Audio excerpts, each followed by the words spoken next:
Hello, my name is Christopher White, and I'm going to be presenting my prototype that I developed with my team.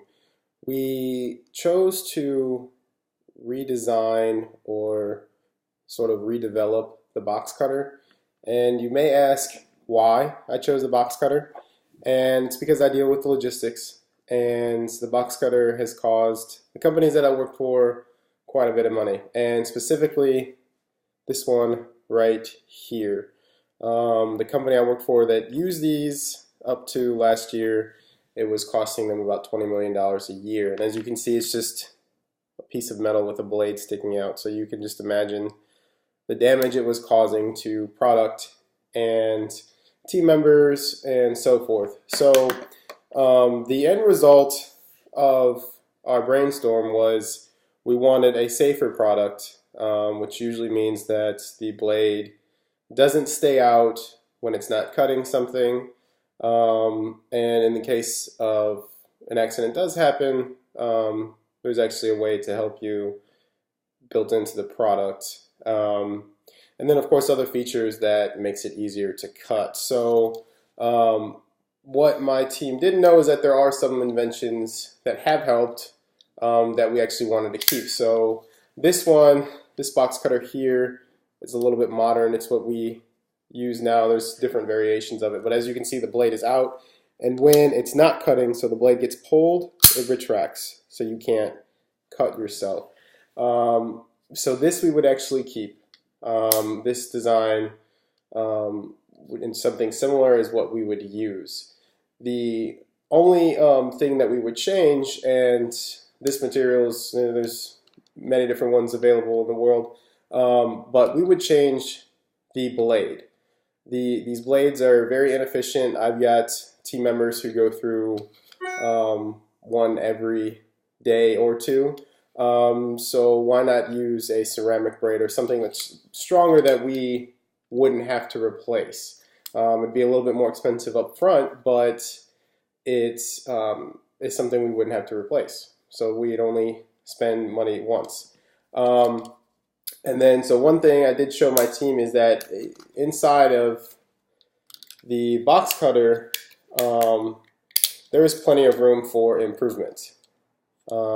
As you can see, there's a lot of empty space. So what we decided is that there's plenty of room for a battery, probably a small watch battery or a larger. Usually see them inside your garage door openers, the flat ones.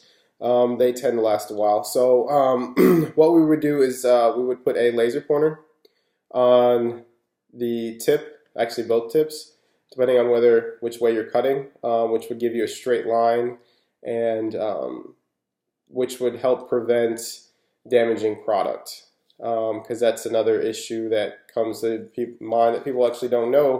When you have a blade that sticks out this far, you can actually go in and damage product, not just yourself.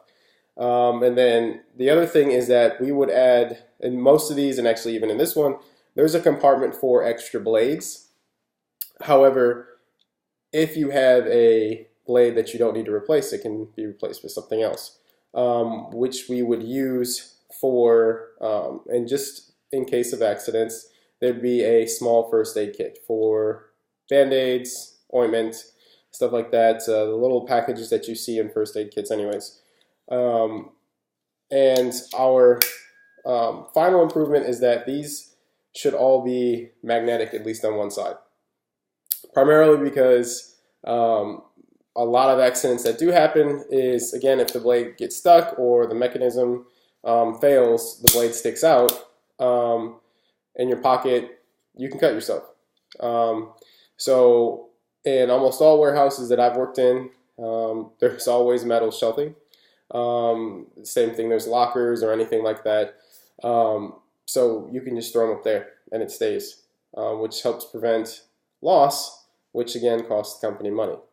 And then basically our final point is we want to make these to where they are tied to a team member, whether that is a ID code on it, either small RFID devices, which are relatively cheap. Those are in a lot of clothing stores now, so that they do not leave the building. Again, the replacement cost of these things are usually very expensive, especially if you're putting more expensive materials in it.